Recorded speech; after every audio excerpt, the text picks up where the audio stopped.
No dia a dia, a gente consome um monte de histórias.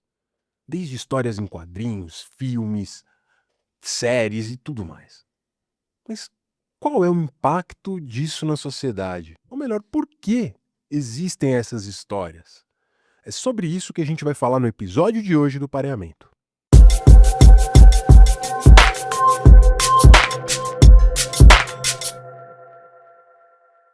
Meu nome é Henrique Ângelo, eu sou cientista comportamental, host do Pareamento, que é um projeto do Instituto Par que estabelece uma conexão entre as ciências do comportamento e outros conhecimentos da nossa sociedade. Para discutir ficção, eu trouxe duas pessoas que já estiveram conosco, separadas, mas agora resolvi juntá-las, que é a Vitória Albertazzi e o César Rocha. Obrigado por toparem estar aqui comigo de novo. Muito obrigada. Eu achei que você ia falar que você achou os dois maiores loroteiros desse mundo, os dois maiores contadores de ficção. Eu sou mais. Você sim. Eu sou mais. O César eu não. trouxe para ele falar, para ele Pra ele falar trazer sério. a parte séria. Você foi para. É isso. A Vitória ela conta a maior quantidade de ficções que eu conheço. O César ele vai nos ajudar a desvendar o que é ou não é. História de pescador. É isso. Cara, a Então eu tô me perguntando qual o motivo de estarmos aqui pra falar de ficção, mas tudo bem. Ó, você é fácil a gente falar, né? Ó, o César, ele é psicólogo, ele é mestre e doutor em psicologia, especialista em filosofia, história da ciência, história e filosofia da ciência, nunca lembro a ordem. Além disso, é um grande amante de cinema e ele tem pesquisado utopias e distopias. É isso aí, né? Foi tema do meu doutorado e, enfim, o título da tese é Análise do Comportamento e Planejamento Cultural e pra falar de planejamento cultural, uma das obras que mais discutiu isso na nossa área foi uma ficção, não um livro ficcional. Não foi algo que depois foi desenvolvido teoricamente e inicialmente foi proposto como ficção. Como aconteceu na filosofia durante muito tempo, mas a gente fala disso já já. Boa, o Alden Chu, né, do Isso. Skinner. E a Vitória tá aqui porque ela é mestre, ela é psicóloga e mestre, professora aqui no Instituto Par, e ela também é uma amante da literatura, né? Sempre que a gente conversa, ela tá falando de livros e falando de histórias, e ela tá louca pra falar de literatura já faz algum tempo. Estou me coçando há muito tempo. Eu sei, e hoje é o dia. E hoje é o dia, yes! Bora começar então? Bora. Bom, vamos começar assim, respondendo a pergunta que eu fiz no começo. Qual é o papel da ficção na nossa sociedade? O que vocês acham, gente? Nossa, eu acho que essa é a pergunta que eu mais gosto de pensar sobre. Tem um. Eu não sei se vocês já leram Sapiens. Do horário. Aí tem o Sapiens normal, que eu me lembro Mezzo, porque eu li e não lembro muito. E aí tem o Sapiens, a versão quadrinhos. Nossa, é maravilhosa, né? E a versão quadrinhos fala muito sobre ficção. Eu acho muito interessante, porque ela tem. É diferente da história, sabe? Que não é uma história, né? Mas, digamos, da coleção que é o de fatos e de pesquisa e evidências, que é o Sapiens, o livro. Então ele é mais uma historinha mesmo. E ele fala muito sobre a coisa da ficção. Sobre como a ficção impactou a história do ser humano. Fazendo as pessoas conseguirem cooperar de um jeito que elas não conseguiriam sem a ficção. Então é isso, né? Tipo, animais não verbais conseguem cooperar em grupos de centenas no máximo. Tipo, é isso. O máximo que você tem é, tipo, dos mamíferos, né? São, sei lá, macacos, nanana, eles conseguem fazer uma coisa assim, organizada com 100, 180 e tal. E os seres humanos conseguem fazer estruturas bizarramente gigantes. E ele vai atribuindo isso à ficção. Ao poder da ficção de aglutinar pessoas por um mesmo objetivo. Um objetivo que talvez seja ficcional, né? Isso. Então, você vê uma igreja, por exemplo, são múltiplas pessoas se juntando e colaborando ou cooperando em nome de uma coisa que elas não estão vendo. Por isso que eu estou chamando de ficção. Você vê no governo, ou você vê numa empresa também, é isso. Por que as pessoas trabalham? Elas trabalham para construir um carro, tudo bem, mas tem o cara que nem constrói o carro, ele está fazendo uma planilha de Excel. E por que isso faz sentido? Porque tem esta ficção que produz essa cola. Eu acho isso muito, muito massa. Cara, isso é bem legal. O Ângelo Sampaio, né?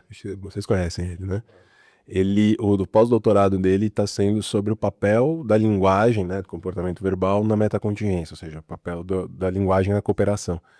E, e aí tem ele, o Tourinho, a Glenn e tal, eles têm debatido que ele tem justamente esse papel de cola e que você consegue ter sistemas mais complexos quando você vai tendo a linguagem mediando essas relações, né? E você falando da ficção, eu achei interessante porque eu lembrei também num texto do Jack Michael, que é o Repertoire Altering Effects of Remote Contingencies, tá? Efeitos alteradores de repertório de contingências remotas ou de consequências atrasadas e tal.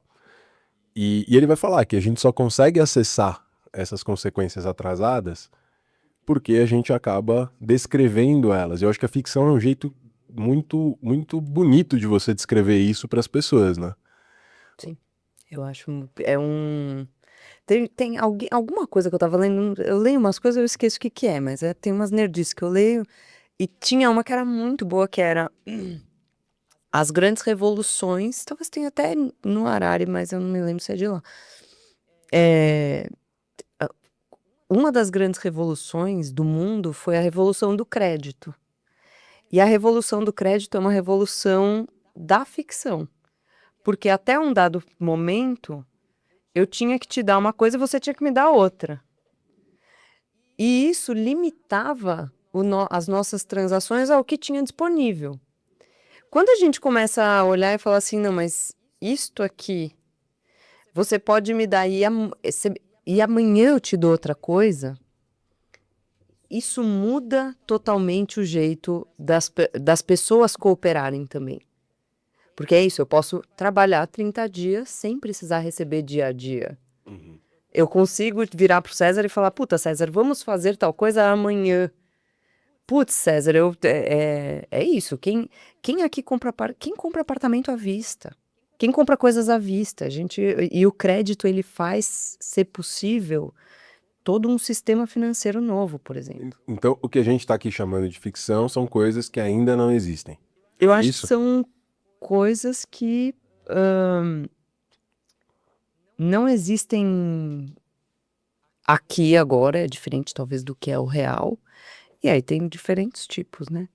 O que você acha? Eu acho que também. Eu acho que a ficção tem também esse papel. Porque a pergunta inicial era por que consumimos ficção, para que serve a ficção, né? Pensando de um ponto de vista selecionista, se é uma prática, se são práticas que se mantêm até hoje, se a gente está falando sobre gente que escreve histórias ficcionais ou dirige histórias ficcionais, e vamos pensar em todas as artes, teatro, cinema, literatura. Acho que literatura como uma prática de ficção, talvez uma das mais consagradas, muito da filosofia se fez por meio da ficção, desde o início, por meio de mitos, de mitologia, de diálogos, né?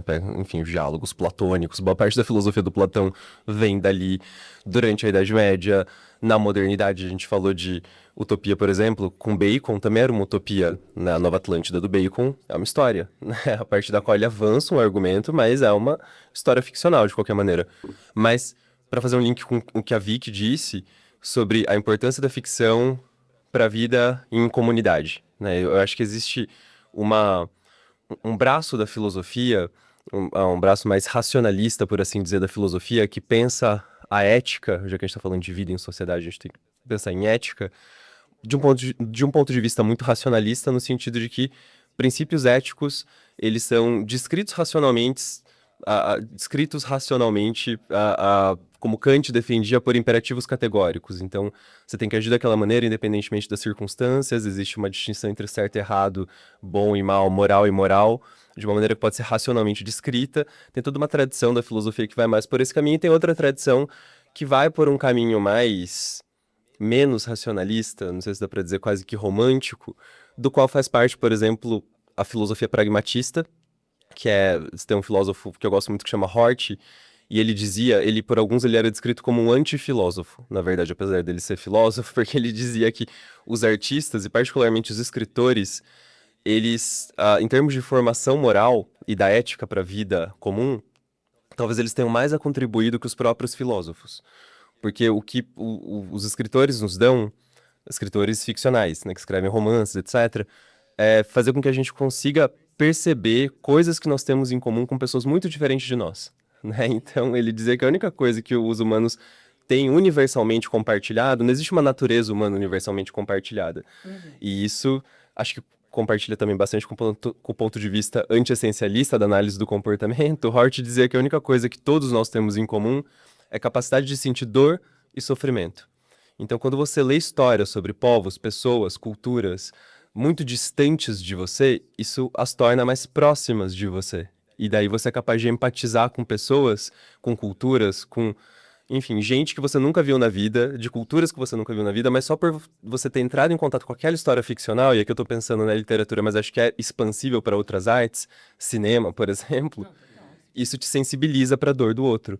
E daí, então, basicamente, o Hort dizia que, né, os poetas, né, os romancistas talvez tenham mais a nos dizer para pensar filosofia moral do que os próprios filósofos morais que estão lá com todo o seu argumento racional. Eu tô lembrando até o Luiz Cláudio Figueiredo, né? Ícone aí da psicologia brasileira. Ele construiu toda a tese dele da subjetividade na modernidade a partir da arte, a partir da ficção. Então eu lembro que ele falava lá, por exemplo, ia discutir século XV, XIV e tal, ele voltava em Shakespeare, voltava em autores de ficção para poder discutir qual era a relação, porque é quase como se a ficção, ela de alguma maneira, tô pensando nisso que você falou do sistema ético, né? Ela vai reproduzir um pouco daquele sistema ético, e aí com isso você junta pessoas em torno, você torna mais palatável do que você simplesmente ler as regras, né, daquela sociedade. Porque pensei no, sei lá, na Marvel, no Homem-Aranha. Você vai lá, você vai pegar um momento, quando ele surge lá na década de 60, um momento em que você estava precisando ter, você tinha só os heróis que eram super deuses ali, né, tipo super-homem, essas coisas, e aí você bota um moleque que tem os dilemas do dia a dia, mas apesar dos dilemas do dia a dia, ele opta por trabalhar em prol da sociedade em detrimento da própria vida. E era um momento em que você estava tendo os Estados Unidos em crise, tanto que depois você vai ter a Guerra do Vietnã. Então, não sei, assim, sabe? Para mim fez muito sentido, dentro daquele momento histórico, você ter uma história de um menino que está trabalhando mais em pró. No momento em que você começa a ter uma recessão econômica, você vai precisar trabalhar mais em prol da sociedade, entre algumas aspas, ajudando um outro, né? É interessante porque, ao mesmo tempo, assim como todas as coisas, né, mas acho que, enfim, eu tenho a impressão de que todos esses produtos da cultura, eles tanto produzem quanto são produzidos pelo momento. Você quer que eu passe? Você levanta um pouco. É que você mexeu sua postura. Como que eu levanto isso? Pronto, ó. Agora sim, vi. Abaixar é mais fácil. Aí, agora essa Então, eu acho interessante quando a gente pensa que essas coisas são tanto produto de uma cultura, quanto também produzem uma cultura. É muito interessante pensar, por exemplo, que a gente cresceu com... eu sendo mulher, gente, é muito louco ter crescido com história de princesa. As histórias de princesa são bizarras, gente. E a gente acha que elas passam na nossa vida e é isso. Foda-se, é uma bela adormecida. Mas não é. Porque, de alguma forma, elas criam meio que modelos de comportamento, né? Eu acho que é interessante a gente pensar. Eu acho que quando você falou, César, eu achei que você ia falar isso, assim, dessa parte do produzir e ser produzido. Porque é muito louco, velho. Eles criam... Será que não é mais uma difusão do que especificamente uma produção? Ou seja, é um produto, mas ela ajuda a difundir mais um modelo de visão, uma visão de... tô dizendo assim, no sentido de... Mas eu acho que Metso As também... duas coisas. É o ovo ou a galinha. Porque também tem uma coisa que existem coisas que são comerciais. E aí é muito louco, porque daí eles começam a produzir meio que em série, né? E aí vira, tipo assim, mano, uma produção em massa. Eu tava lendo um negócio sobre a cultura dos brinquedos, um quadrinho muito legal, que é sobre o consumismo nos brinquedos. E aí ele vai explicando sobre tudo que a gente brincava, nananã, e ele vai falando, bom, vocês sabem porque vocês brincavam disso, né? Não era porque era legal. Era porque a indústria, a Mattel, sei lá, queria que vocês brincassem com isso. E aí vai contando toda a história sobre... Mano, é muito da hora. Desculpa, não quero... Não, mas acho que é isso. Mas acho que, por um ponto, acho que também é importante a gente falar de um outro lado, que a gente muito aqui, muito legal, a literatura nos ajuda a ser mais éticos, conviver em sociedade, mas acho que também tem esse outro lado que a Vicky falou de estabelecer papéis sociais, reproduzir estigmas. Certamente, literatura, qualquer arte, eu acho que qualquer tipo de ficção pode servir para isso, certamente. Sim. Né? E eu lembrei, quando você estava falando... por exemplo, você falou sobre as princesas. Ontem à noite eu assisti um filme norueguês de terror corporal chamado Ugly. Óbvio que o César assistiu no domingo de noite um filme norueguês de terror corporal. Eu nem sei o que é terror corporal. A Substância, depois da Substância, acho que foi também. Mas é interessante, norueguês. porque se chama The Ugly o título foi lançado em inglês como The Ugly Stepsister, que ele conta a história da Cinderela, mas pelo ponto de vista de uma das irmãs feias. Nossa. E é muito Tá. interessante porque, tipo, isso ficou muito me remetendo a essas questões, que com certeza, enfim, especialmente para vocês mulheres, deve ser muito mais pesado em termos do tipo de papel social e de expectativas que, né, que vão se colocando sobre isso.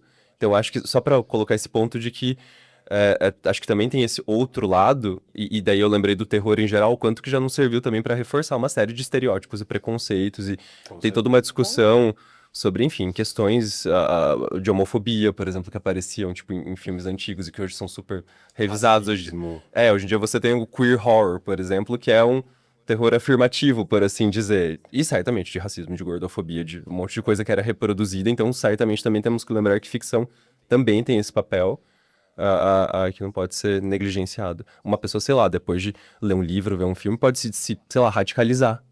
E achar que violência é a solução para questões políticas que nós estamos falando há 2 minutos, que a ficção às vezes ajuda a prevenir. Pode prevenir, mas a depender do tipo de ficção também pode fomentar. Sim. Você sabe que uma das primeiras pesquisas que eu fiz foi sobre jornalismo. Eu estava querendo entender como é que o jornalismo poderia criar um modelo de sociedade a partir das manchetes, a partir do jeito que o pessoal redigia as coisas. E eu fui vendo, né, é claro, o quanto que os editores tinham um papel importante nisso, o quanto que os patrocinadores tinham um papel importante, mas tinha um ponto que eu fui chegando, estudando essas coisas, que essas pessoas, elas estão de acordo com o modelo de sociedade que a gente tem. O que significa que a hora que você produz um negócio, você tem que ter alguém que vai consumir isso. E aí, eu acho que o ponto é esse. Você vai ter... A sensação que me dá é que a ficção, ela vai ajudando, mas é de uma maneira meio subversiva. Você primeiro vai colocar uma história de amor, você estabelece amor como um valor, você cria uma história de amor, e ali dentro você vai colocando características importantes, como a beleza, como um critério. Então, você vai usando, parece uma coisa que eu preciso me conectar com alguém. Só que aí eu adiciono uma característica, por exemplo, a característica da aparência física como um critério importante para eu conseguir sanar essa minha necessidade, sabe? Mas por que isso é subversivo? Não sei se eu entendi. Não acho que é subversivo. Eu só acho que você precisa criar uma sociedade que vai de alguma maneira receber aquilo. Então eu acho que você tem que...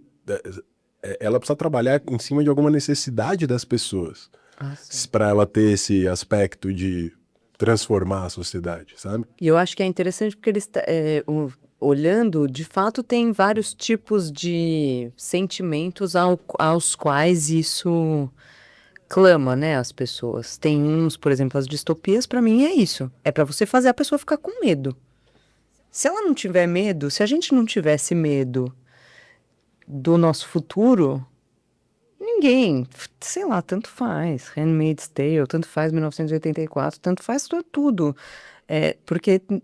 Por que que isso pega na gente? Eu acho que é porque a gente tem medo do futuro que vai se formando, né? Então... Será que a gente só não vai olhar para essas coisas, que a gente tem medo e tal, porque a gente está vivendo o período de crise econômica, alguma coisa assim? Será que se a gente tivesse todo mundo com seu emprego, todo mundo bem, a gente leria distopias? Meu, pô, pelo amor, vai. Não sei. Eu tô jogando aqui pro cara que estudou distopias e utopias. Tenho certeza, eu fico me perguntando, porque a gente tem medo, acho que como a Vicky disse, o que ajuda também a explicar as distopias, mas a gente também tem esperança, e o que eu Sim. explicar as utopias, Sim. né? E acho que é sempre interessante também se analisar o contexto histórico em cada uma delas surgiu. Por exemplo, se você for pegar Bacon com a Nova Vamos só Atlântida. explicar o que que é distopia e utopia. A gente tá Ah. falando isso, a gente nem explicou pro pessoal que tá ouvindo. Sim. Eu me lembro que foi um problema também definir no início, assim, da tese, porque, enfim, quando você faz uma tese de doutorado, você tem que partir de definições, mas vamos aqui pensar, eu acho que em termos de utopia seria um tipo de ficção que expressa uma esperança com um futuro melhor, enquanto distopia acredita que esses esforços para produzir um futuro melhor vão se degenerar de maneira, seja intencional ou não intencional, num futuro invariavelmente pior, pelo menos para a maior parte das pessoas. Ou pelo menos para algumas pessoas em específico que seriam, digamos, os protagonistas. Porque às vezes não é uma distopia para todo mundo, mas para este grupo é uma merda. Exato, exatamente. E, enfim, e daí você teve desde... Enfim, as primeiras discussões políticas, a República Platônica poderia ser considerada, né, uma parte da antiguidade, uma utopia. Né? Ao longo da Idade Média, você teve um certo arrefecimento da utopia como um gênero autônomo, mas você tinha pensamento utópico que aparecia, por exemplo, em mitos, em Guilherme Tell, em Robin Hood, nesse tipo de personagem. E da modernidade em diante tem muito essa coisa de o pensamento filosófico e nascimento, emergência da ciência moderna, isso aparecendo em como que a ciência pode ajudar a produzir um mundo melhor, primeiro com Bacon, que ao mesmo tempo que, enfim, cientista, filósofo, também escritor, escreve, a ideia dele era como seria uma ilha, que era Ben Salem o nome da ilha, num romance chamado Nova Atlântida, e se a gente não tivesse reis, né, ou políticos, em geral, como a gente pensaria hoje, mas cientistas, filósofos fazendo. É meio que o Platão fazia na República, Bacon fazia na Nova Atlântida, só que em vez de filósofo era cientista agora. Então, um mundo perfeito, porque com a ciência a gente pode controlar todas as variáveis, né? Então, por que não faríamos um mundo perfeito? Isso reaparece depois, né, no Skinner. E se você parar pra pensar, e acho que no Skinner, em 1948, com o Walden 2, que a gente tava falando, ou Walden 2, que é a ideia de você ter um cientista do comportamento, né, nesse momento. Um livro publicado logo depois da Segunda Guerra Mundial, e que, já trazendo uma curiosidade, não sei se vocês sabem essa história, mas Skinner estava tentando publicar, o livro já estava escrito há mais de ano, e ele não conseguia publicar esse livro. Por motivos que talvez, enfim, talvez a qualidade filosófica seja até melhor do que a literária desse livro. É isso. Não, vamos combinar, Skinner não é um cara muito... Ele não é um grande escritor de ficção, né? Enfim, eu adoro o Skinner como filósofo, como cientista, mas enfim. Mas ele estava tentando publicar, não sei se você sabe essa história, mas ele estava tentando publicar há alguns anos, o Walden 2 não conseguia. E daí uma editora contatou ele, porque ele já era um psicólogo, pesquisador nessa área, ele já era muito reconhecido, falando: a gente precisa de um livro de introdução a conceitos de psicologia para usar nos cursos de graduação. Ele fala: tá, eu escrevo um livrinho de conceitos para vocês, se vocês me publicarem o Walden 2. Então ele faz uma promessa, né, para essa editora, para eles publicarem, e o livro que ele entrega em troca de Walden 2 é CCH, Ciência e Comportamento Humano, que para muitos é considerado a obra-prima dele. Então ele meio que escreve o CCH para poder publicar o Walden 2. Que, para quem não conhece, a gente tá falando disso, é uma história sobre uma comunidade rural de mais ou menos 1.000 habitantes, que seria gerenciada pelos princípios da análise do comportamento. Então, a ideia de que você vai, enfim, recompensar o adequado, A gente deixa... punir o inadequado. Para quem quiser acessar ou entrar no livro, a gente deixa... Mas eu não sei se eu já estou avançando demais, mas basicamente, só para trazer para o ponto que você tinha dito, é de que acho que era uma resposta àquele momento de completa desesperança. Enfim, a Europa completamente destruída, Estados Unidos também com as suas questões, o mundo inteiro, na verdade. E é muito curioso porque nesse momento coexistiram, porque o Walden 2 é de 48 e o 1984 do Orwell é 47, se eu não me engano, é muito ali perto, um pouco antes já tinha saído o Huxley, o Admirável Mundo Novo. Então você teve essas coisas coexistindo ao longo do século XX. Muito provavelmente porque medo e esperança são sentimentos que coexistem na humanidade. E aí faz muito sentido você lançar um livro nessa época, né? É que me parece que tem umas épocas que, de fato, elas são profícuas nessa... Enfim, na hora que você acha que tá tudo uma porcaria, eu acho que é mais fácil. Eu tenho visto muito, atualmente, muita coisa de distopia dando muito certo, em termos de público, né? E a ficção, hoje em dia, a sensação que me dá é que a ficção ela não tá só nos livros, né? A sensação que me dá é que a ficção tá inclusive no WhatsApp. O que eu recebo, sei lá, do meu pai que fica propagando fake news, por exemplo. Eu tô Chamar de brincando ficção é fofo, mas... eu tô brincando com isso, mas será que não é que até o fato da gente estar discutindo isso aqui não representa um pouco que talvez a gente esteja em um momento em que as pessoas estão pensando mais sobre ficção? Quer ver? Eu gosto muito eu sou nerd pra caramba, né? Eu gosto muito de anime, essas coisas. E eu tava assistindo um que é um chinês e que eles fazem chama To Be Hero X. Eles fazem uma crítica a redes sociais, essas coisas. Por exemplo, são super-heróis que ganham poderes de acordo com a aprovação do público. Então, inclusive, a aparência Nossa, física... isso é muito Black Mirror. Então, aí, ó, a distopia, você vai vendo esse tipo de coisa, criticando. E um monte de gente tá falando que é propaganda política da China, esse anime, sabe? E eu fui ver, inclusive, por isso. Eu falei, cara, como assim? O negócio que é propaganda política da China. E eu achei, realmente, o cara muda a aparência física e os poderes de acordo com quantos seguidores ele tem. Aí, tipo, cara, é bizarro.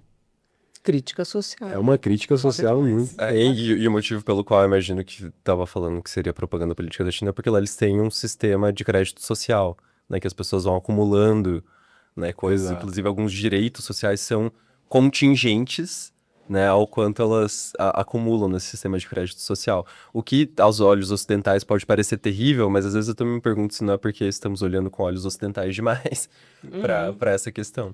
Porque lá acho que eles têm outros problemas que eles precisam resolver, né? Que são diferentes, talvez, aqui. Né? Agora, isso que você falou das utopias ou distopias aparecerem numa situação né, de medo e as duas aparecerem diante da mesma situação, pra mim faz muito sentido, né?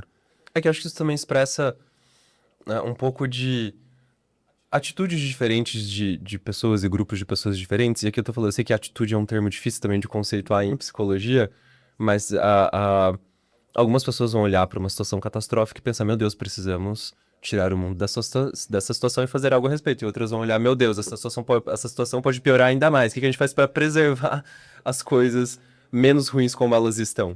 E acho que essas diferentes atitudes vão mudar diferentes, inclusive, orientações políticas mais progressistas, mais conservadoras. Inclusive, tem um livro atrás de você muito bom que discute essas questões pelo ponto de vista da análise do comportamento. Do qual temos um capítulo, inclusive. Já que você citou isso, né, vou aproveitar também e já falar para todo mundo que está ouvindo, que está assistindo, que se você utilizar o cupom PAREAMENTO, você ganha 10% de desconto em toda a nossa livraria. Sim, 10% em toda a nossa livraria com o cupom PAREAMENTO. Então, o link está aqui embaixo, tá? Vai lá, na livraria do Instituto Par, você pode usar tranquilamente esse cupom. E já que eu interrompi, já vou pedir também para você nos seguir nas redes sociais, porque se você chegou até aqui, significa que você está gostando do pareamento. Então, deixa um comentário, fala o que você está achando dessa discussão. Também segue a gente lá, né, no Instagram, no TikTok. Vai ser um prazer acompanhar você junto conosco, você nos acompanhar, a gente acompanhar o que você está falando da gente.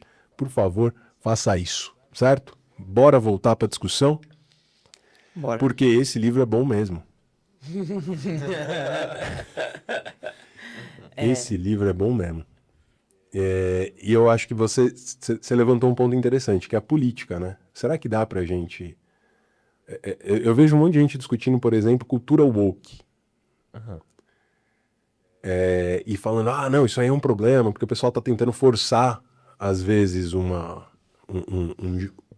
um jeito de pensar a sociedade a partir da ficção. Você vai ver, sei lá, o pessoal discutindo isso em Star Wars, por exemplo, falando, não, mas você tá agora colocando pautas, Você tá mudando a raça do personagem, Sim, o gênero do personagem, para você poder mudar o negócio. sim. Clássicos. E eu acho que. E aí você. E as pessoas têm falado que isso tem diminuído o foco em narrativa. E eu acho que em algumas situações de fato, mas tem outras que parece que é super importante, inclusive naturalizar essas questões, né? É que é interessante, né? Eu acho interessante a gente pensar como. Eu acho a melhor parte dessa discussão para mim é como dói, né? Eu fico assim, gente, é isso, vamos fazer um Harry Potter, daí tem um personagem que no livro provavelmente nem fala a cor da pele dele, mas daí resolveram que ele não ia ser branco. Aí, nossa senhora, fica todo mundo em polvorosa. E é uma coisa que, para mim, é isso, nem é sobre o que é sobre outra coisa, né? Eu Acho que concordo. muitas Vocês devem se lembrar de todo o escândalo que foi quando saiu um filme novo da Pequena Sereia e as pessoas fingindo Nossa, que mas é. não existia sereia daquela etnia, tipo, esquecendo que não existe sereia em primeiro lugar. Então, assim, eu acho que talvez e essa é uma discussão entre os próprios meios mais progressistas que existe muito, porque eu acho que quando se entra nessa questão de cultura woke, e muitas pessoas falam, estamos perdendo de vista as questões que nos unem, porque o problema do woke seria que ele vai particularizar tanto, porque as identidades são múltiplas, que você perde de vista, enfim, sei lá, a luta de classes, aquilo que seria o fator unificador de todas essas diferentes minorias. Mas acho que geralmente também quem avança esse argumento são pessoas que estão em posição de privilégio em termos, né, das demais minorias, né? Então não são as pessoas que estão, geralmente fazem parte das minorias que estão ser eu acho que não é nem só protegidas, eu acho que é uma maneira de você fazer mudança cultural. Isso que você falou do sujeito que cresce e vê que nem todo super-herói é homem, é branco, é hétero e tudo mais, né? Esse final de semana mesmo teve, lembrando essa questão, vocês falaram de quadrinhos, eu sei que você gosta muito de quadrinhos. Teve um colega, inclusive Rafael Bastos, se ele vê esse vídeo, que é um dos organizadores, da PocCon, não sei se vocês já ouviram falar. Não. Que é tipo, em referência a Comic Con de conferência e POC, porque POC é um termo para se referir a homossexuais, a gays e etc. Então é a feira de arte queer, e principalmente de quadrinho. E veio, inclusive, eu esqueci o primeiro nome dele, o sobrenome é Gonzalez, que ele é do Rio Grande do Sul, que ele fez um super-herói em quadrinho, que é um super-herói gay, e que ele combate o vilão, que é, tipo, a homofobia encarnada. Então, eu acho. Imagina uma criança que cresce tendo que ler, podendo ler coisas em que ele se vê representado. Uma pessoa, né, que representa uma parte importante da identidade dele como um super-herói, e que só não teve referências de outras etnias, de outra orientação sexual, de outro gênero e tudo mais. O que isso não produz do ponto de vista psicológico nessa pessoa? Bom, a gente cresceu, né, César, numa época em que eu tava falando disso ontem. Agora eu fui no feriado, eu fui num torneio de tênis só, mano, LGBTQIAP+. É, e aí tem uma parte que é só das meninas e tal, que são meninas que eu conheço faz um tempo jogando tênis. E a gente tava falando sobre como era crescer sem ter nenhuma referência gay. Porque é isso, não passava na televisão. Eu me lembro que assim, tinha, sei lá, um seriado que passava, e aí tinha uma coisa que era que a gente tinha que como não tinha streaming, eu não podia esperar meus pais dormirem e assistir, né? Então eu tinha que esperar eles dormirem, porque também cada um não tinha a sua tela própria. A gente tinha uma tela compartilhada, que era a televisão de casa. Aí passava duas vezes, aí passava uma que era, sei lá, 11 horas da noite, mas eu não podia ver, porque daí meus pais estavam acordados ainda, e depois tinha uma que passava, sei lá, 2 horas da manhã, então eu tinha que ficar acordada até 2 horas da manhã. E é muito louco, hoje em dia, se você quiser um seriado que fale sobre isso, vai ter infinitos, né? E é muito louco como isso dá uma sensação. Eu me lembro na época de ser uma coisa assim, quase que era proibido. Era proibido. Era uma coisa que estava errado e que era ruim e que por isso que passava de madrugada, por isso que, sabe? Mas se passava, tinha gente que de alguma maneira assistia, porque senão, né, inclusive, e aí eu acho que tem uma parte que é um movimento, mas ao mesmo tempo é interessante que a gente vai ter audiência. Ou seja, isso o que a gente está dizendo existem pessoas nessa sociedade que vão se identificar e vai ser importante ter essa arte para poder se identificar, né? Ou seja, é importante a gente ter variabilidade na arte, né? Sim. Ou diferentes histórias sendo difundidas dentro da sociedade. Às vezes uma história vai falar coisa que talvez seja diferente da outra. E é muito interessante porque quando a gente pensa pelo menos nos filmes lésbicos, o que aconteceu por muitos e muitos e muitos anos é que as histórias eram sempre uns puta de uns dramas. Era sempre uma coisa assim, não ia acabar todo mundo vivo. Alguém ia morrer, alguém ia acontecer uma coisa muito séria. Tudo era, mano, uns negócios nervoso assim. Era triste mesmo. E eu me lembro, aí tinha um que era aquele Barama Cheerleader, que é um pouco mais light. Aí teve Beijando Jessica Einstein, que também não era assim, que eu me lembro mais ou menos. Aí chegou uma época que fizeram um filme que chama Imagine Eu e Você, que é uma comédia romântica, sapatão. E eu olhei e falei assim, gente, seria muito bom ter assistido isso com 11 anos, sabe assim? Exato. Sim. Porque, ao mesmo tempo, eu acho que também cria em cada um de nós contato com possibilidades que a gente não consegue ver na nossa vida do cotidiano, né? É isso. Eu, pelo menos, cresci sem ter referência nenhuma do que era ser gay. Eu não tinha ninguém conhecido que era gay, não existia, primeiro não existia internet, né? Não existia esse bando de histórias sendo contadas. Tinha as histórias das pessoas que eu conhecia pessoalmente, as da televisão e as dos filmes e livros. Sim, né? Eu compartilho total, assim. E acho ótimo que a gente tá fazendo também esse programa no mês do orgulho. Eba, Não sei se foi também intencional, ou não, ele queria ser, enfim, gay, lésbica, ele vai Sair depois, tá? tudo bem. Mas enfim. Mas, nossa, eu compartilho demais disso, assim, porque realmente não tínhamos essas referências. Quando tínhamos, geralmente eram em histórias, enfim, que sempre já era colocado como uma coisa muito excepcional. E às vezes fazia bem, às vezes fazia, eu acho que até de reforçar estigmas que nos faziam sofrer ainda mais, né? Mesmo e teve historicamente, pensando em cinema, por exemplo, eu cheguei a estudar cinema um tempo, gente, por isso também essa minha questão com cinema a todo momento, fazendo esse paralelo. Mas, por exemplo, tem um filme chamado Victim, dos anos 60, que fala o filme inteiro é sobre um sujeito que está em ascensão numa carreira jurídica, se eu não me engano, e ele começa a ser chantageado, porque tiraram uma foto dele com outro cara num carro, e o filme inteiro gira em torno dessa foto, que não mostra a foto, o filme inteiro você fica em torno daquilo.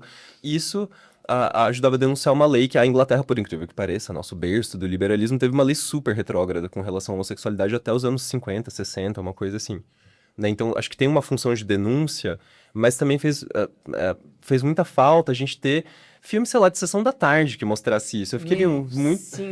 eu fiquei muito feliz quando há alguns anos teve um especial de Natal da Netflix, acho que faz uns 2 ou 3 anos, chama Single All the Way, que em português acho que foi um crush para o Natal. Então é uma coisa super bobinha, assim, é uma história, sabe, romancezinho de Natal, só que gay. Eu falei, meu Deus, ia fazer toda a diferença no mundo, sabe, se Sim. existisse um filme como esse, quando eu era adolescente, pré-adolescente, jovem adulto. Mas vocês sabem que vocês estão falando isso? Eu pensei, eu tô numa outra posição, né, bem diferente da de vocês, mas eu fiquei pensando, inclusive, nos modelos que são passados e que muitas vezes são difíceis de alcançar por serem muito estereotipados. Por exemplo, você falou o negócio da princesa. Eu fiquei pensando no o cara que não chora, o cara que precisa ser o cara que produz, que trabalha, e aí você vai vendo a pessoa que não dá conta daquilo. Sim. Né? O quanto que essa idealização ela também não vai criando não só as pessoas que não conseguem ter uma representatividade, mas você começa a ter um monte de gente que não consegue, porque você cria uma coisa que é tão irreal, Sim.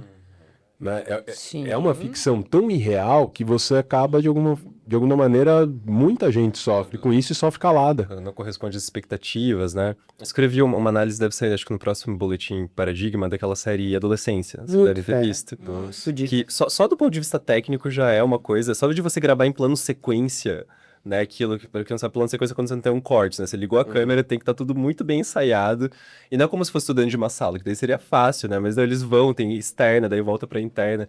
Então, do ponto de vista técnico já é incrível, mas acho que para discutir questão de de masculinidade mesmo, de como, enfim, as nossas crianças, né, homens, jovens, enfim, do sexo masculino estão sendo criadas e socializadas para discutir questões, enfim, como você vê a emergência de movimentos como Red Pill, aquele Men Going Their Own Way, enfim, incels e tudo mais.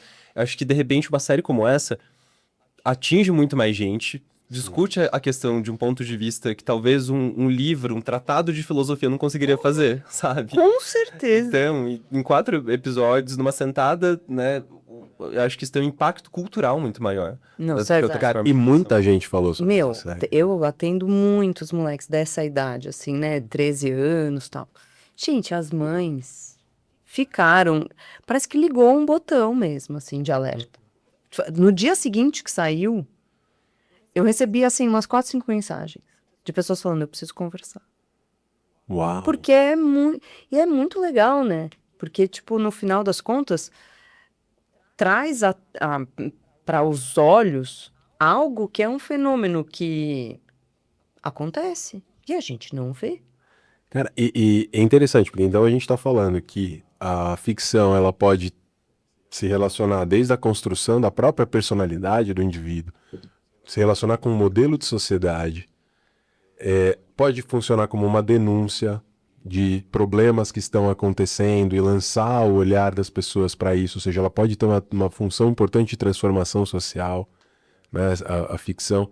Eu tô achando isso bem, bem importante porque, ou seja, não é necessariamente sobre o ficção ou não ficção, mas é pensar sobre o que aquela ficção representa ou não de acordo com aquele momento e o que ela está produzindo, o que ela está promovendo, né? É isso, né?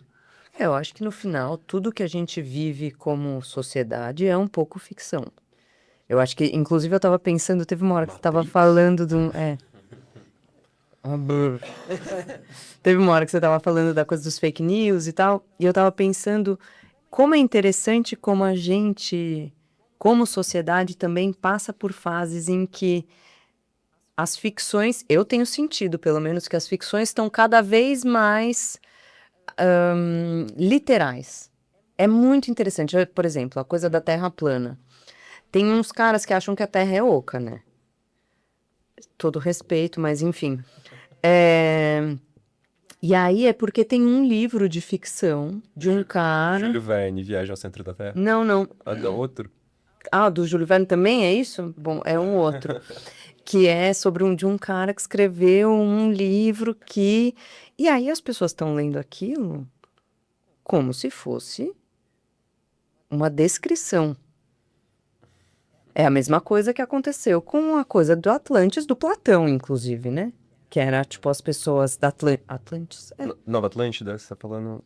Não, porque tem a história da Atlantis, porque eu vejo vários documentários do Nat Geo, que tem várias pessoas procurando pra apurar porcaria do Atlantis, que é a cidade perdida. É Atlântida. Tá. Atlântida. Que daí é isso. Aí tá escrito numa obra de Platão, nananã, que ele estava discutindo provavelmente uma ideia, e as pessoas pegam e leem e estão lá procurando, porque elas têm certeza que existiu sim. Então, como é interessante como eu tenho sentido que as pessoas têm mudado um pouco A relação. a relação com a realidade e a ficção mesmo. É isso, pô. Bom, tem as coisas que as pessoas estão acreditando eu acho bizarro. Pra mim, pelo menos. Me falaram esses dias que tem uma seita do ET Bilu. Você sabia? Ontem me falaram. Sabe o que é o ET Bilu? Sei. Você lê muito literalmente, por exemplo, um texto sagrado, isso pode, né, uma escritura sagrada. Muito bom. Isso pode levar também, sei lá, pode ter gente que realmente acredita que houve um dilúvio e a Arca de Noé salvou um casal de cada... Existe um vídeo que vocês precisam assistir que é incrível, que é um debate científico entre aquele cara Bill Nye, sabe? O cara da gravatinha, e um cara que ele é padre, pastor, sei lá, mas ele é cientista, nananã, e ele tem uma associação que chama A Verdade no Gênesis. E ele acha que o Gênesis, o ponto dele o Gênesis é uma descrição literal de como começou a vida na Terra. Bom, eu vou trazer aqui. Você vai gostar muito. Eu vou trazer aqui uma questão para a gente pensar. A gente está falando dentro de uma comunidade específica de cientistas que somos nós. Para nós, talvez isso seja um absurdo, mas se tem um monte de gente que está pensando sobre, para eles não deixa de ser. Eu nunca esqueço daquele texto do Guérin, que é a análise do comportamento e construção social do conhecimento, né? Que Mas eu não, Henrique, hoje em dia, eu já fui muito assim, mas hoje em dia eu não acho que Eu a análise do comportamento é mais do que uma ficção. eu sei disso. Eu acho que é uma outra ficção. Mas eu entendi o ponto que você está trazendo, e eu acho que é isso. Ou seja, o que a gente começa a ter, na verdade, são grupos que começam a sensação que eu tenho é que a gente está tendo mais grupos polarizados, entre algumas aspas. Ou seja, mais. Tem até um livro que eu tô lendo que chama Tecnofeudalismo. Não sei se você ia adorar, sabe? Sério, é do Yannis Funkala, um cara, Que foi primeiro-ministro grego. Exatamente. E ele vai discutindo o quanto que os algoritmos eles estão criando grupos específicos que começam a trabalhar para esse algoritmo se manter. E com isso você cria como se fossem feudos. Ou seja, pessoas que compartilham valores, visões de mundo e tal, e que dentro desses grupos você vai ter a noção do que é verdade e o que não é. Henrique, olha uma das coisas. Olha isso, César. Eu acho que para você eu já devo ter falado. Tem um grupo de pessoas. É que eu sou fissurada nas ficções das pessoas. Eu amo as ideias de que as pessoas têm ficções muito específicas. Tem uma galera que se dá um nome que é Targeted Individuals, ou seja, indivíduos-alvo. E que a coisa deles é que eles estão sendo perseguidos. Aí tem os que estão sendo perseguidos pela CIA, tem os que estão sendo perseguidos pelo vizinho, a maior parte tem a ver com o governo. E é muito engraçado, porque na minha época isso tinha outro nome, né? Era um transtorno psiquiátrico. Hoje em dia é um movimento. E aí eles começam assim, não, porque eu estou dormindo e eles ficam mandando ondas de choque. E aí eu fico todo travado. E aí a pessoa posta um vídeo dela tendo contrações faciais de um lado do rosto. Eu assim, gente, ela tá tendo uma crise epilética, achando que o governo tá controlando. E é muito louco, porque antes, esta pessoa ficava ali no meio das pessoas que olhavam para isso e falaram, cara, Vai para o hospital. vai tomar um antipsicótico, pelo amor de Deus. E hoje em dia, o que eles fazem? Entram na internet, descobrem que existe um grupo desse, um compartilha, o outro vira e fala, realmente não vai no psiquiatra, eles querem te fuder, eles querem fazer você engolir tudo que o governo quer sabe? E começa uma coisa que fica absolutamente fechada em si. E, cara, é muito perigoso. Que é um pouco do que fala a adolescência também, né? Acho, de alguma forma. A gente vai ter um episódio aqui que a gente vai discutir redes sociais. Eu vou levantar esse ponto lá, vou trazer porque a gente vai... Nossa, eu acho... Você pega grupos como... no Brasil não teve tanto isso, mas nos Estados Unidos, o QAnon, não sei se vocês viram esse gurinas. QAnon, né? Sim. Mas que as pessoas que acreditam, enfim, que o governo está envolvido em... Desde sacrifício de bebês e umas coisas absurdas, assim. Pizzagate, né? Pizzagate, que não tem... então. Não tem qualquer lastro na realidade. E a questão é, não precisa ter. Acho que esse é o ponto. Isso que o Guérin fala, acho que naquele texto. Isso que nós sabemos é, sei lá, os estudos sobre comportamento supersticioso. Mesmo com a reinterpretação que o Staden deu ao experimento da superstição no Skinner, de qualquer maneira o que a gente sabe é que, enfim, controla o comportamento. Né? Independentemente de ter uma relação causal ou não envolvida ali. E acho que o comportamento verbal, a linguagem, ela conecta um pouco mais isso. Né? Total. Porque aí você vai produzir algum reforço quando você fala sobre ou quando você se comporta na direção dele.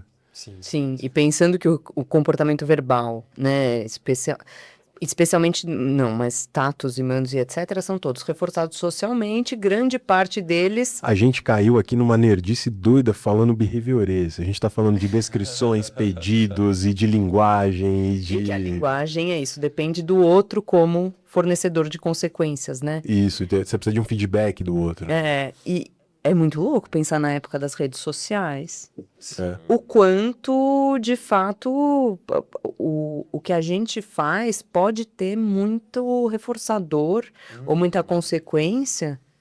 Ele reverbera dentro da sociedade, né? Você vai ter outras pessoas que vão validar aquele teu ponto de vista. E acho que trazendo assim um paralelo, voltando para as distopias, essa questão das redes sociais, porque quando você pega a distopia do Huxley, por exemplo, do Admirável Mundo Novo, a grande preocupação dele era diferente. No Orwell, por exemplo, era a tortura, era o controle muito explícito, por assim dizer. E o Skinner já nos alertava que esse tipo de controle, pelo menos ele já era contra-controle, né? Ele faz com que as pessoas tenham conta daquilo. Isso. Agora, com o Huxley, o problema era que as pessoas não se davam conta, porque elas eram controladas pelo prazer, elas não eram controladas pela coerção, né, pela aflição. E hoje em dia, as pessoas usam redes sociais e todos os outros tipos de reforçadores de curto prazo, e elas têm certeza que elas são livres, né? E acho que essa é a grande sacada da análise do comportamento, né, trazendo um pouco para nossa área, de mostrar como a gente pode ser escravizado por aquilo que nos dá prazer muito mais facilmente, de maneira muito mais insidiosa, porque isso não desperta contra-controle, isso não desperta a autoconsciência de que você está sendo Escravo feliz. escravizado. E acho que você tinha falado um pouco no início sobre a questão do entretenimento, tem toda uma discussão o que é a alta cultura, o que é entretenimento. Eu também adoro entretenimento, a gente tem nada contra, de vez em quando eu só quero ver, sei lá, um slasher, não quero ver um terror norueguês. Mas... Um slasher dinamarquês ele quer ver. Exato. Mas, acho que é importante que a gente se dê conta disso, assim, né? Do quanto que a gente é facilmente controlado por isso. Isso não constrói repertório. Quando o Skinner falava dos problemas da cultura ocidental, ele falava dos dois efeitos de reforçamento, do reforçamento. Fortalecimento por um lado e prazer por outro. E hoje em dia a gente tem muitas fontes de prazer infinitas, e você pode variar de fonte a fonte. E isso faz com que você, quando você não se engaja num curso de ação, você não tem construção de repertório. Então é como se o comportamento tivesse enfraquecido. O Skinner fala isso nesse texto, o comportamento enfraqueceu. E é muito doido. Ele falava que a gente nos tornaríamos apertadores de botão. isso. Acho que ele só errou, porque a gente se tornou roladores de bola. Scrolleiros. De plantão. Mas de fato, é interessante, né? Porque... Vamos terminar então com esta... com essa visão pessimista, né? Que a gente chegou no final do episódio. Os distópicos. Acabou. O mundo é esse. Ficção. Saindo A gente pode fazer um podcast só sobre distopia.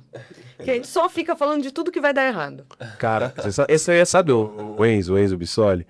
Uma vez eu, ele e minha esposa, a gente ficou sentado, conversando. Eu e o Enzo, a gente acabou com o mundo de umas 7 maneiras diferentes, pensando em todas as coisas que poderiam finalizar. Minha esposa saiu e falou, eu acho que eu preciso de terapia agora. Que eu acho que isso seria maravilhoso, pensar em todas as distopias possíveis, né? Como é que o mundo pode acabar, ou a gente. Se você ligar o noticiário hoje, acho que muito difícil de imaginar essas consequências. A gente tá falando no final de junho. Eu espero que esse programa... Final de junho de 2025. Eu espero que o mundo exista, tá? Espero que esse programa... espero que esse programa chegue, né? Na internet, então, enfim, né?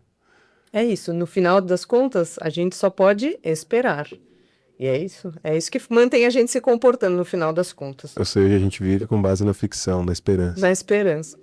Olha só. Bonito pra fechar, vai. Obrigado, viu, Mente, pela discussão de hoje. Obrigada, Henrique. A gente vai deixar aqui os contatos também a Vitória não, porque a Vitória nem tem rede social, né? Tô brincando. Não tem. Não tem, né? Você saiu das redes sociais. Eu parei com as drogas. Olha só. Controlando. O César tem lá o Comportamento Etc, que ele faz um trabalho ótimo de divulgação científica. Inclusive está citado no artigo que estou escrevendo, Comportamento Etc. Tá? E o Boteco de Riverista, inclusive. Nossa, saudades do boteco. No lugar de água tinha cerveja, né? No boteco. Sim. Bom demais, gente. Obrigado, viu? Obrigada. Obrigado. Pela discussão. E vamos voltar aqui então para falar de distopia numa próxima vez? Voltaremos. Fechou. Então... Gente, esse foi o episódio sobre ficção. Se você chegou até aqui, deixa o teu comentário, curte, compartilha esse episódio com os teus amigos e fique ligado, fique ligada, porque sairá em breve mais um episódio do Pareamento. Eu espero você. Um grande abraço. Valeu!